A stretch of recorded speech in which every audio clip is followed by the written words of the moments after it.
सी स्त्री के भाग्य में पुत्र नहीं होता है। एक बार माता लक्ष्मी क्षीर सागर में भगवान विष्णु के पैर दबा रही थी। तो पैर दबाते हुए माता लक्ष्मी ने भगवान विष्णु से कहा, प्रभु, आज मेरे मन में 3 प्रश्न उठ रहे हैं। यदि इन तीनों प्रश्नों के उत्तर देकर आप मुझे संतुष्ट करेंगे तो मेरे मन को बहुत शांति मिलेगी।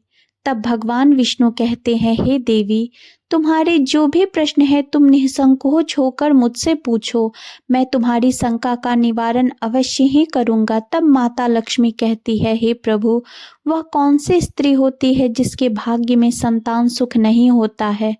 दूसरा प्रश्न है, कौन सी स्त्री समय से पहले विधवा होती है? और मेरा तीसरा प्रश्न है, कौन सा श्रृंगार करने से स्त्री को स्वर्ग में स्थान प्राप्त होता है? तब भगवान विष्णु कहते हैं, हे देवी, तुमने उचित ही प्रश्न किए हैं। तुम्हारे यह प्रश्न अत्यंत महत्वपूर्ण है। इन प्रश्नों का उत्तर संसार कल्याण के लिए है। जो भी मनुष्य इसे ध्यान से सुनता है उसे पृथ्वी लोक पर संपूर्ण सुख प्राप्त होता है और मृत्यु के बाद उसे मेरे लोक की प्राप्ति होती है। भगवान विष्णु कहते हैं, हे देवी, आज मैं तुम्हें एक अत्यंत पवित्र कथा सुनाता हूँ। इस कथा के माध्यम से तुम्हारे सभी प्रश्नों का उत्तर तुम्हें प्राप्त होगा, लेकिन तुम्हें इस कथा को ध्यान से पूरा सुनना होगा। इस कथा को कभी आधा अधूरा नहीं सुनना चाहिए। इस कथा में समस्त संसार का कल्याण छुपा हुआ है। जो भी मनुष्य इस कथा को ध्यान से पूरा सुनेगा उसके मैं 32 अपराध क्षमा करता हूँ। तब देवी लक्ष्मी कहने लगी, हे प्रभु, मैं आपको वचन देती हूँ कि इस कथा को मैं पूरे मन और लगन से सुनूंगी। आप कृपया उस कथा को सुनाना प्रारंभ करें। तो दोस्तों, आप सभी से निवेदन है कि आप इस कथा को पूरा जरूर सुने। इसे आधा अधूरा सुनना पाप माना जाता है। तो चलिए कथा प्रारंभ करते हैं। भगवान विष्णु कहते हैं, हे देवी, एक समय की बात है। मध्य देश में एक छोटा सा नगर था। उस नगर में एक सेठ रहता था। उस सेठ के 2 पुत्र थे और सेठ ने दोनों पुत्रों का विवाह भी कर दिया था। सेठ के घर में किसी चीज की कोई कमी नहीं थी, किंतु सेठ की पत्नी का स्वभाव अत्यंत दुष्ट था। सेठ की पत्नी और सेठ के बड़े बेटे की पत्नी दोनों ही स्वभाव से दुष्ट थी। सेठ की पत्नी अपनी बड़ी बहू को बहुत लाड प्यार करती थी, किंतु छोटे बेटे की पत्नी के साथ बहुत बुरा व्यवहार करती थी। घर की सबसे छोटी बहू अर्थात छोटे बेटे की पत्नी बहुत अच्छे स्वभाव की थी। ईश्वर पर श्रद्धा रखने वाली पतिव्रता नारी थी। वह अकेले ही घर का सारा काम किया करती थी और गृह कार्य में भी दक्ष थी। इतना अच्छा स्वभाव होने के बावजूद भी उसकी सास उसके साथ बुरा व्यवहार करती थी, उसका हमेशा अपमान करती थी। इसके पीछे का कारण बस इतना था कि बड़ी बहू को एक पुत्र था और छोटी बहू ने पुत्री को जन्म दिया था। पुत्री को जन्म देने के कारण सेठ की पत्नी उस बेचारी के साथ बहुत बुरा व्यवहार करती थी। वह बेचारी कर भी क्या सकती थी? जो भाग्य में लिखा होता है उसके साथ वही होता है। भगवान विष्णु कहते हैं, हे देवी, अब मैं तुम्हें छोटी बहू की कहानी सुनाता हूँ। इससे पहले तुम्हें तुम्हारे पहले प्रश्न का उत्तर प्राप्त हो जाएगा कि कौन सी स्त्री को पुत्र प्राप्त नहीं होती है। हे देवी, सेठ की जो पत्नी थी वह पहले से ही दुष्ट और कुटिल स्वभाव की थी। उससे उसकी सास भी परेशान थी। सेठ की पत्नी अपनी छोटी बहू को बहुत ज्यादा दुख देती थी। छोटी बहू का नाम था सुकन्या और सुकन्या को सताने में उसकी सास को बहुत आनंद आता था। सुकन्या बेचारी रोज सुबह ब्रह्म मुहूर्त में जागकर अपने घर के काम करती थी और दिन भर काम करने के बाद उसे रात्रि को ही सोने को मिलता था। इतना होकर भी सेठ की पत्नी अपनी छोटी बहू से द्वेष करती थी। जब छोटी बहू झाड़ू लगाती तो आकर उसे ताना मारती थी कि तेरे हाथ में जान नहीं है क्या? तू जल्दी जल्दी झाड़ू लगा, मैं मंदिर जा रही हूँ। मेरे लौटकर आने से पहले तू भोजन पकाकर तैयार रखना और आते ही मैं उस भोजन को ग्रहण करूंगी। और सुन, अन्न का एक दाना भी बर्बाद ना हो पाए। बेचारी सुकन्या चुपचाप अपनी सास का अत्याचार सहन करती थी और उसकी सास की हर आज्ञा का बड़ी ही विनम्रता से पालन करती थी। फिर छोटी बहू खाना बनाते हुए सोचने लगी कि मैं घर का इतना काम करती हूँ लेकिन फिर भी चैन की सांस नहीं ले पाती। मेरी सासू माँ मुझे किसी न किसी बात को लेकर मुझे ताना मारती है। पता नहीं कब उनकी ताना देने की आदत जाएगी। सुकन्या इतना सोच ही रही थी, तभी घर के दरवाजे पर खटखटाने की आवाज सुनाई दी। छोटी बहू ने सोचा अभी तो भोजन तैयार भी नहीं हुआ है, लगता है मेरी सासू माँ आज जल्द लौट आई, अब वह फिर से ताना मारेगी। तब सुकन्या ने दरवाजा खोला तो उसने देखा कि द्वार पर एक सन्यासी खड़ा हुआ है। वह सन्यासी सुकन्या से कहने लगा, बेटा सदा सुहागिन रहो, तुम इस सन्यासी के लिए कुछ भोजन का दान करो। हे पुत्री, मुझे बड़ी भूख लगी है। तब सुकन्या ने सोचा, अगर मैं इस सन्यासी को भोजन करवा दूं और इतने में मेरी सास आ गई तो मेरी खैर नहीं। कुछ देर तक विचार करने के बाद सुकन्या ने सोचा कि यदि मैं सासू माँ के ताने के डर से इस सन्यासी को भोजन नहीं कराऊंगी तो मुझे महापाप लगेगा, मेरा सारा पुण्य नष्ट हो जाएगा। इतना सोचकर सुकन्या ने उस सन्यासी को घर के अंदर बुला लिया। अतिथि धर्म का पालन करते हुए सुकन्या ने सन्यासी को भोजन कराया। उतने में ही उसकी सास घर पर आ पहुंची और उस सन्यासी को घर के अंदर भोजन करते हुए देखकर उसे बहुत गुस्सा आ गया। वह चिल्लाते हुए सुकन्या से कहने लगी, यहाँ पर क्या किसी प्रकार का भंडारा या दावत चल रहा है जो तू राह चलते भिखमंगों को घर में बिठाकर खिलाने लगी? सुकन्या ने अपनी सास से बड़ी विनती की, लेकिन सुकन्या की सास ने बहू सुकन्या की एक नहीं सुनी और उसकी सास ने उस सन्यासी को घर से बाहर निकाल दिया और उसके भोजन को उठाकर कचरे में फेंक दिया। उसके बाद वह सास सुकन्या पर गुस्सा करने लगी, अरे दुष्ट औरत, मैंने तुझे कहा था कि अन्न का एक दाना भी बर्बाद नहीं होना चाहिए, लेकिन तूने क्या किया, उस भिखमंगे को इतना सारा भोजन दे दिया। सुकन्या डरते डरते बोली, सासू माँ, मैंने सन्यासी को अपने हिस्से का भोजन दिया है, इसमें आखिर इतना गुस्सा होने की क्या बात है? द्वार पर आए अतिथियों को कभी खाली हाथ नहीं भेजना चाहिए, ऐसा शास्त्र कहते हैं। फिर सुकन्या की सास ने उसे बहुत डांटा। दोनों के बीच कई देर तक बहस हुई और सुकन्या की दुष्ट सास ने गुस्से में आकर सुकन्या को धक्के मारकर घर से बाहर निकाल दिया और घर का दरवाजा भी बंद कर दिया। सुकन्या कुछ देर तक घर के मुख्य द्वार के सामने खड़ी रही और बाहर से अपनी सास को आवाज देने लगी। सुकन्या की सास ने एक नहीं सुनी और उसे घर के अंदर आने नहीं दिया। फिर सुकन्या दुखी और उदास होकर अपने मायके के लिए निकल पड़ी।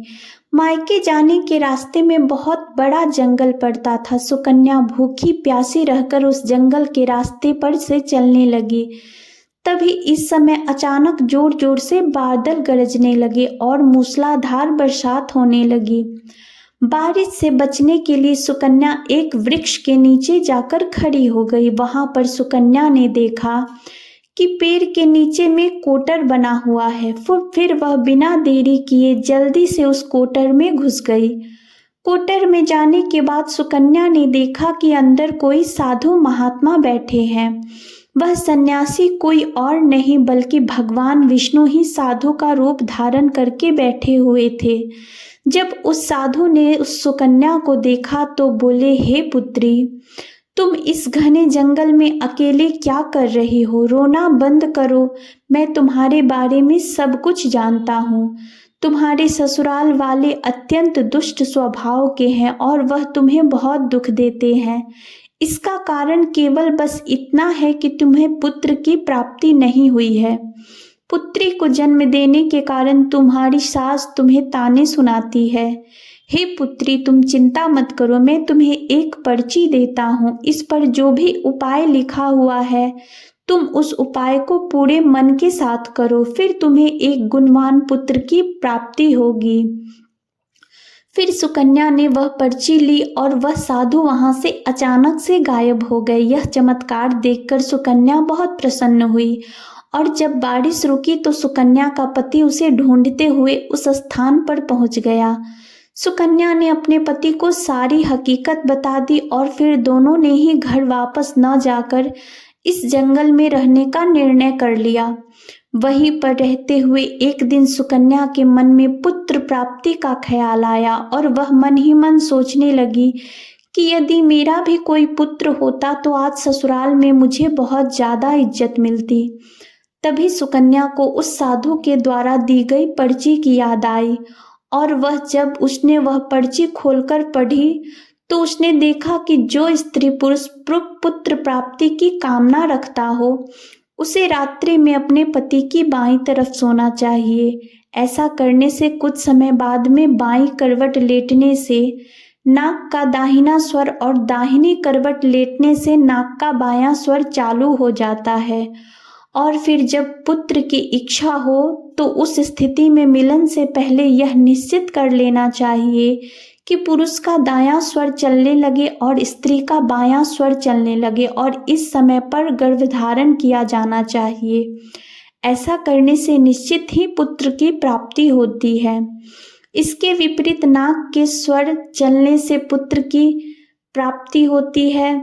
उस पर्ची में आगे लिखा हुआ था कि मासिक धर्म शुरू होने के बाद पहले 4 दिनों में पुरुष के साथ मिलन करने से पुरुष को रगर प्राप्त हो जाता है और 5वीं रात्रि में मिलन करने से पुत्री की प्राप्ति होती है तथा 6ठी रात्रि में मिलन करने से पुत्र रत्न की प्राप्ति होती है। 7वीं रात्रि में मिलन करने से बंध्या पुत्री होती है। 8वीं रात्रि में मिलन करने से बलशाली पुत्र की प्राप्ति होती है और 9वीं रात्रि में मिलन करने से सुंदर कन्या की प्राप्ति होती है तथा 10वीं रात्रि में मिलन करने से विद्वान और अति श्रेष्ठ पुत्र की प्राप्ति होती है। 11वीं रात्रि में मिलन करने से सुंदर आचरण वाली कन्या प्राप्त होती है। 12वीं रात्रि में मिलन करने से गुणवान पुत्र होता है। 13वीं रात्रि में मिलन करने से लक्ष्मी स्वरूप पुत्री होती है। 14वीं रात्रि में मिलन करने से गुणवान बुद्धिवान तथा बलवान पुत्र होता है। फिर सुकन्या ने मासिक धर्म के बाद 14वीं रात्रि में अपने पति के साथ मिलन किया और उसके बाद गर्भधारण किया। फिर दूसरे दिन सुकन्या का पति जंगल में लकड़ी काटने के लिए चला गया और सुकन्या घर पर पड़ी रही। फिर अचानक से तेज तूफान आया और सुकन्या की झोपड़ी उड़ गई। फिर सुकन्या दौड़ती हुई उस पेड़ के कोटर में जाकर रुक गई जहां पर उसे वह साधु मिला था। सुकन्या वहां अपने पति की राह देख रही थी। तभी अचानक वहां पर 2 राक्षसी आ गई। वह राक्षसी अत्यंत मायावी थी। फिर उन्होंने उस कोटर के साथ पेड़ को उड़ाकर एक स्थान पर चली गई जहां पर बहुत सारा सोना था। जब सुकन्या ने यह दृश्य देखा तो वह चौंक गई। सुकन्या पेड़ की कोटर में छिपी रही। जब वह राक्षसी भोजन की तलाश में गई तो सुकन्या ने उस स्थान पर से बहुत सारा सोना उठा लिया और उस कोटर में भर लिया। जब वह राक्षसी लौटकर आई तो फिर से पेड़ पर बैठकर वह उस पेड़ को उड़ाकर इस जंगल में वापस आ गई। राक्षसियों के जाने के बाद सुकन्या वह सारा सोना लेकर अपने पति के पास चली गई और उसे वह सारा सोना दे दिया। फिर पति और सुकन्या दोनों अपने ससुराल को लौट गए। वहां जाकर उसने अपनी सास को वह सोना दे दिया और सारी हकीकत बता दी, जिसे सुनकर उसकी सास को बहुत गुस्सा आया और बोलने लगी, अरे मूर्ख औरत, तू बस इतना ही सोना लेकर आ गई। इतने सोने से क्या होगा, मैं होती तो बहुत सारा सोना लेकर आ जाती। फिर उसकी सास भी उस जंगल के कोटर में जाकर छिप गई और राक्षसियों के आने की राह देखने लगी। तभी वह दोनों राक्षसी वहां पर आई और फिर उन्होंने उस कोटर को उड़ाकर एक बर्फीले पहाड़ पर ले गई। यह देख सास बहुत क्रोधित हो गई और बोलने लगी, यह कहाँ लेकर आई है, यहाँ तो बस बर्फ और मिट्टी है। तभी उन राक्षसियों ने उसकी आवाज सुनी और देखा तो एक बूढ़ी औरत पेड़ के कोटर में छिपकर बैठी है। फिर उन्होंने उस सास को बाहर निकाला और उसे बर्फीले पहाड़ पर फेंक दिया। जमीन पर गिरते ही उसकी मौत हो गई। इधर सुकन्या बड़े आनंद के साथ रह रही थी, लेकिन सुकन्या की सास कभी नहीं लौटी। तो सुकन्या ने जाकर उस कोटर में देखा तो वहां पर उसकी सास नहीं थी। उसे समझ में आ गया कि लालच के कारण उसके सास की मृत्यु हो गई है। भगवान विष्णु कहते हैं, हे लक्ष्मी जी, जिस स्त्री को पुत्र प्राप्ति की कामना है उसे सुकन्या को दी हुई पर्ची में बताए गए उपाय जरूर करने चाहिए। तुम्हारा दूसरा प्रश्न यह है कि किस स्त्री जल्दी समय से पहले विधवा हो जाती है। तो जो स्त्री अत्यधिक लालच करती है वह स्त्री जल्दी विधवा होती है, और जो स्त्री चरित्र का गहना पहनती है उसे मृत्यु के पश्चात स्वर्ग की प्राप्ति होती है। एक स्त्री को अपने चरित्र का त्याग कभी नहीं करना चाहिए। तो दोस्तों, इस प्रकार से भगवान विष्णु ने माता लक्ष्मी को यह कथा सुनाई।